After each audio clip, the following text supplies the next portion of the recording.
littéraire pour parler aujourd'hui de la chronique littéraire de ce dimanche. On y était dimanche dernier, donc on va y rester encore ce dimanche. Il s'agit de l'Afrique lusophone, le pays à l'honneur ce soir est le Mozambique. Donc l'écrivain dont on va parler est originaire de ce pays, s'appelle Mia Couto. Donc né en 55, il est généralement considéré comme un des plus talentueux écrivains de sa génération. Un de ses chefs-d'œuvre s'appelle Terre somnambule, mais aujourd'hui on va se concentrer sur deux de ses livres. Le premier, traduit en français en 96 aux éditions Albin Michel, s'appelle Les baleines de Kissiko, et le deuxième, traduit donc en 2009 aux éditions Chandaigne, s'appelle Le dernier vol du flamand. Donc il faut juste rappeler aussi que les élections présidentielles et législatives ont lieu au Mozambique il n'y a pas très longtemps. Vous saurez pourquoi je parle de ça maintenant. Donc ça s'est passé sous un climat de tension. Le président mozambicain s'appelle Monsieur Armando Guebuza. Alors Gérard, avant de parler de ces deux livres dont j'ai annoncé que j'ai annoncé en amont, est-ce que tu peux nous faire une bio rapide de l'auteur et mettre aussi l'accent également sur sa participation dans les conflits politiques de son pays? Oui, je voudrais rappeler assez brièvement, puisque tu as déjà parlé, tu as fait écho à cela, l'histoire très mouvementée, très chaotique de la Mozambique. C'est un pays qui a accédé à l'indépendance assez tardivement, en 1975. 2 ans à peine après cette indépendance, arraché de haute lutte à l'ancienne puissance colonisatrice, c'est-à-dire le Portugal, le pays a sombré dans une guerre civile qui a déchiré, qui a divisé le Mozambique en deux parties. Il y avait d'une part les combattants de Frelimo, le front de libération de la Mozambique, et d'autre part les combattants du Renamo, la résistance nationale de la Mozambique. Donc ces deux parties-là, sur fond de la guerre froide qui régentait à peu près le monde en ce moment-là, se sont battus, se sont divisés et ont entraîné plusieurs milliers de morts, des millions de déplacés un peu partout dans le pays. Et puis est arrivé dans la foulée des années 90 et la chute du mur de Berlin, la cessation des hostilités. Il y a eu la paix, il y a eu les accords 1992 qui était censé sceller la trêve, la fin de la guerre entre les parties belligérantes. Mais en vérité, ce qui a présisté, ce qui a continué à exister, c'était une paix armée entre ces deux parties, la Renamo et le Frelimo, le Front de libération de la Mozambique. Donc voilà, et pour revenir à Mia Couto lui-même, tout écrivain qu'il soit, a fait partie de ce combat-là. Il a été un militant du Frelimo, il a travaillé pour ce parti-là qui a été dirigé, je le rappelle très rapidement, par un certain Samora Machel, le premier mari de Graça Machel, la veuve de l'ex-président sud-africain et icône de la lutte anti-apartheid, Nelson Mandela. Donc Mia Couto a travaillé pour le compte du Frelimo, c'est un militant de la première heure, et c'est aussi là l'objet de notre chronique aujourd'hui, c'est un homme de lettres. Et tu disais tout à l'heure d'entrée de jeu que c'est aussi un auteur lusophone, un des meilleurs de sa génération. Il a été primé par un certain nombre de distinctions, par un certain nombre de prix, et y compris le prix Camões. C'est la plus haute des distinctions que puisse recevoir un auteur de langue portugaise. Et c'est en quasiment la dernière marche avant le Nobel. Donc, il a publié beaucoup de livres, y compris donc le livre dont nous n'allons pas parler ce soir, mais qui fait partie de ses chefs-d'œuvre, qui s'intitule Terre somnambule, qui a été publié en 1992. Et ce livre-là est considéré comme un des meilleurs livres africains de tous les temps, selon un classement qui a été effectué depuis un certain nombre de temps maintenant. Donc, voilà ce qu'on pourrait dire de Mia Couto. Il est comme José Eduardo Agualusa, dont nous avons parlé ici la semaine dernière, un auteur prolifique. Il a publié beaucoup de livres, mais aussi il fait partie de ces auteurs qui recréent la langue portugaise. Il donne à cette langue une vivacité, une tonicité, en lui apportant des éléments issus des traditions africaines. On trouve chez lui des mots comme batuque, qui signifie fête, bolo, testicule, nyanga, sura, qui apporte à la langue portugaise ce qui lui manque peut-être, c'est-à-dire que la vivacité, l'apport, enfin les origines, des apports venant des origines africaines. Et c'est cela qui est caractéristique de son écriture, qui est aussi tantôt poétique, tantôt réaliste, tantôt elle fait appel au registre du magico ou bien du merveilleux. Et tout cela est mêlé avec un talent vraiment qu'il faut saluer.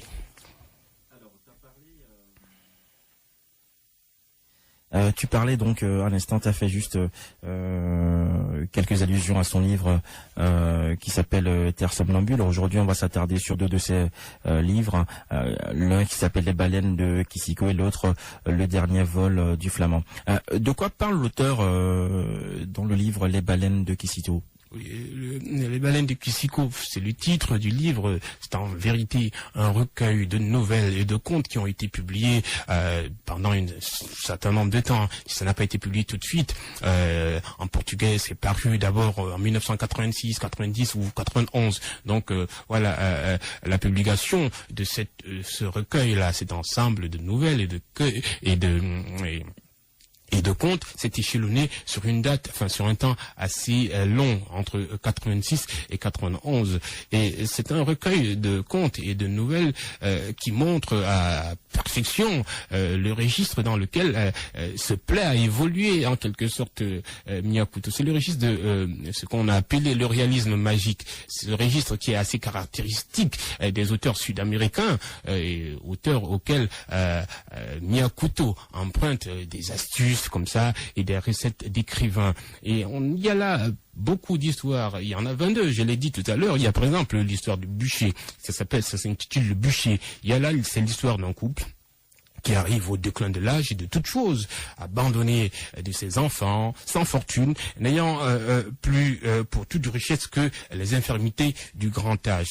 Alors, le mari dit à sa femme, il lui fait une proposition assez saugrenue. Il lui dit, bon, voilà ma femme, nous sommes pauvres, nous n'avons que des riens et nous n'avons personne. Mieux vaut que je commence dès maintenant à creuser ta tombe, femme. Voilà la proposition que fait donc le mari à sa femme. Et puis, il va se mettre à la tâche, il va s'équiper d'une pelle, il va prendre les mensurations de sa femme pour voir si elle pourrait rentrer dans la fosse où il va la jeter en terre. Et puis finalement l'histoire finit de façon un peu sombre parce que ce monsieur-là qui a pris toutes les précautions pour que sa femme, au cas où il mourrait, ne reste pas seul et voilà, n'est pas quelqu'un qui puisse s'occuper de sa sépulture, eh bien ce monsieur-là, il va mourir plus rapidement, plus vite que sa femme. C'est une nouvelle un peu triste. Il y a aussi l'histoire c'est un conte qui s'appelle Les oiseaux de Dieu. C'est l'histoire d'un pêcheur. Voilà, il a faim et il est dans l'obligation de survivre, de subvenir aux besoins de sa famille, c'est-à-dire de ses enfants et de sa femme. Mais voici qu'un jour, alors qu'il est en train de pêcher dans sa barque, un oiseau vient et s'abat dans cette barque-là. Alors, que fait-il? Il comprend que cet événement-là n'est pas anodin et que c'est un sort et c'est quelque chose qui a été envoyé par les dieux. C'est un signe qu'il doit considérer à sa juste valeur. Il n'est évidemment pas question de tuer cet oiseau-là puisque c'est en quelque sorte un totem qui doit le protéger.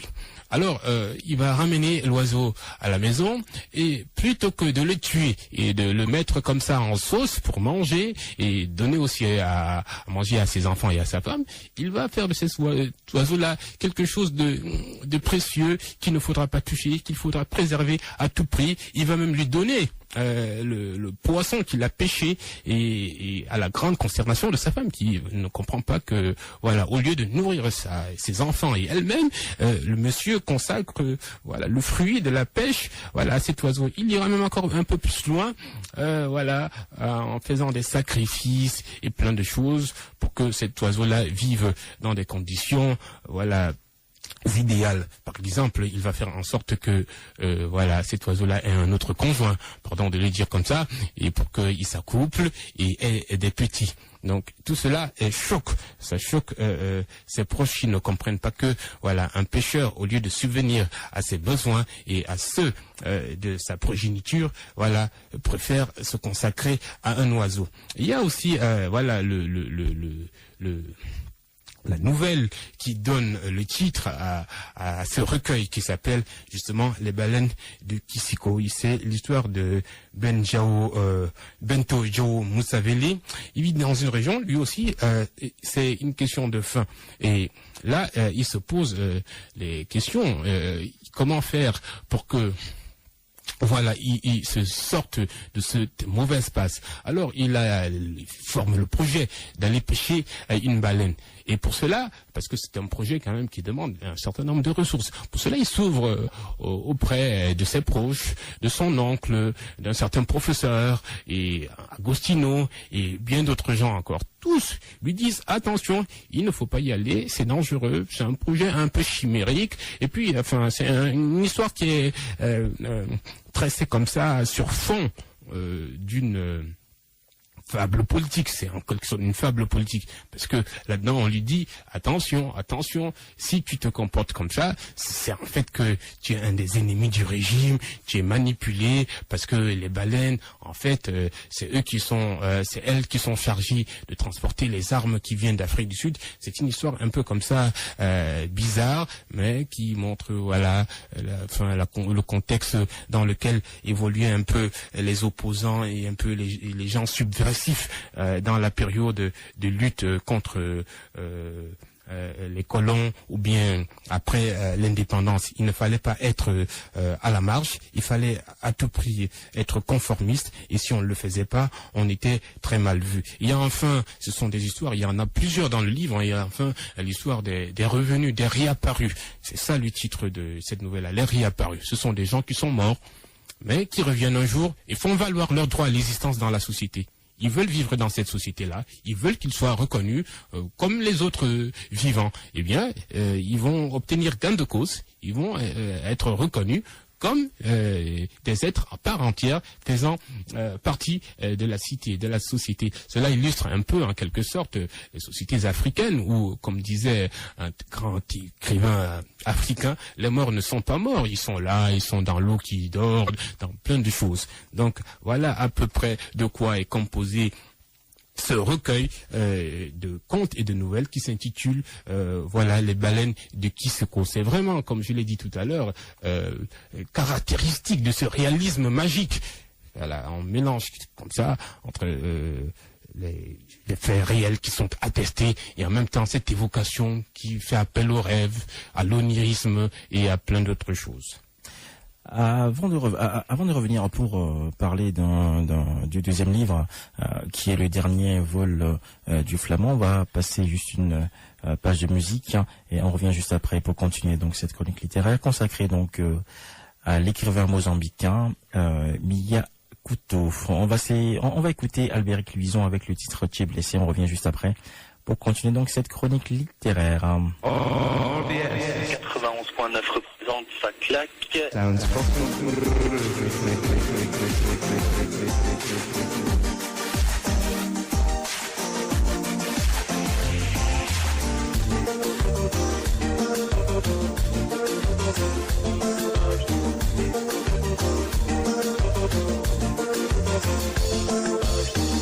Des fois où la femme réfléchit, aussi c'est là.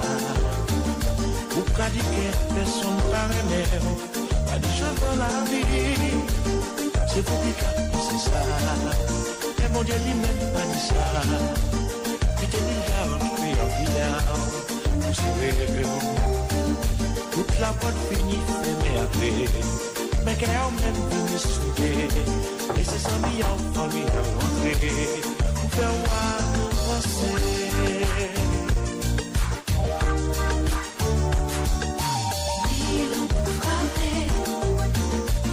Nous qui soudés,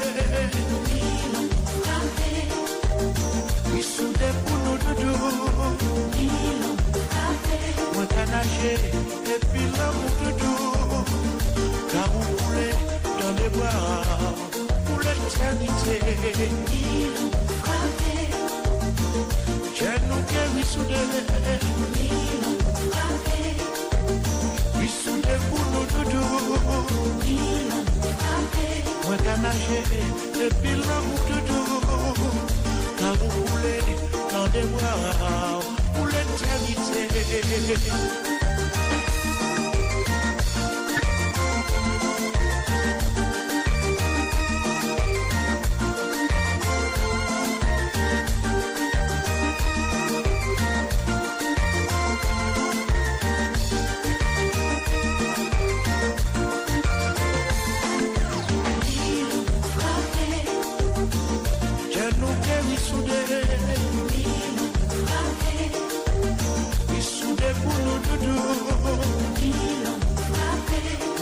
l'éternité. Et puis l'amour de dos, l'amour coulé dans des bras, pour l'éternité. Ils l'ont frappé. J'ai nos cœurs, oui, soudés. Ils l'ont frappé. Oui, soudés pour nos doudous. Ils l'ont frappé. Moi, t'as nagé, et puis l'amour de dos, l'amour coulé dans des bras, pour l'éternité.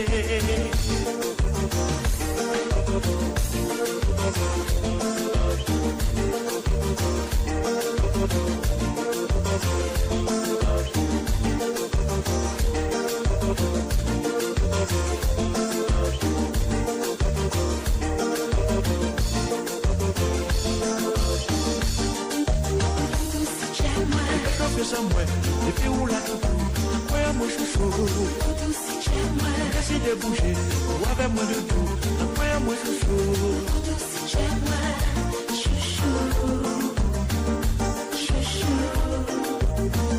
chouchou. On passe à ça pour dire, on passe à ça pour faire.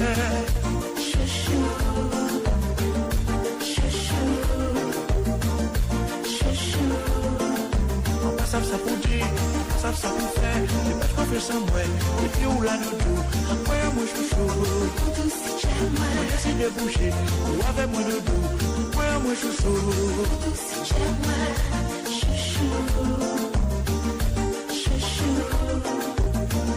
Qui est blessé, Albéric Luison, une petite dédicace à Elisabeth Cardozo et qui nous écoute en ce moment, donc d'origine portugaise, qui nous écoute en ce moment sur Strasbourg. On revient donc sur le livre, le roman de Miyakoto. Donc on était, ce que je vous disais en amont, au début d'émission, on était en Afrique lusophone la semaine dernière, donc on y reste aujourd'hui pour aller à Maputo, au Mozambique, pour parler de Miyakoto. Donc Gérard a fait état aujourd'hui, il y a quelques instants, quelques éléments sur le livre Terre somnambule, a détaillé un peu plus les baleines de Kisiko. Et là, on va s'attarder également quelques minutes sur le livre, un de ces livres en tout cas, qui s'appelle Le dernier vol du flamand.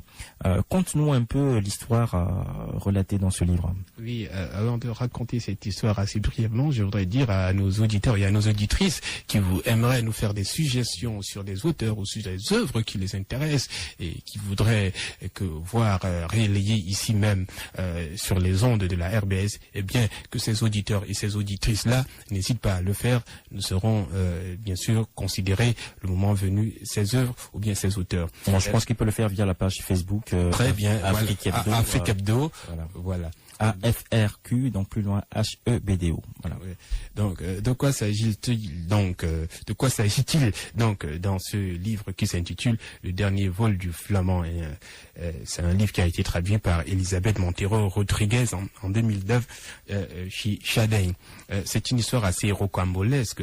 Le décor même de cette histoire c'est un décor reconstitué qui rappelle à l'après-guerre dans le pays qui s'appelle la Mozambique.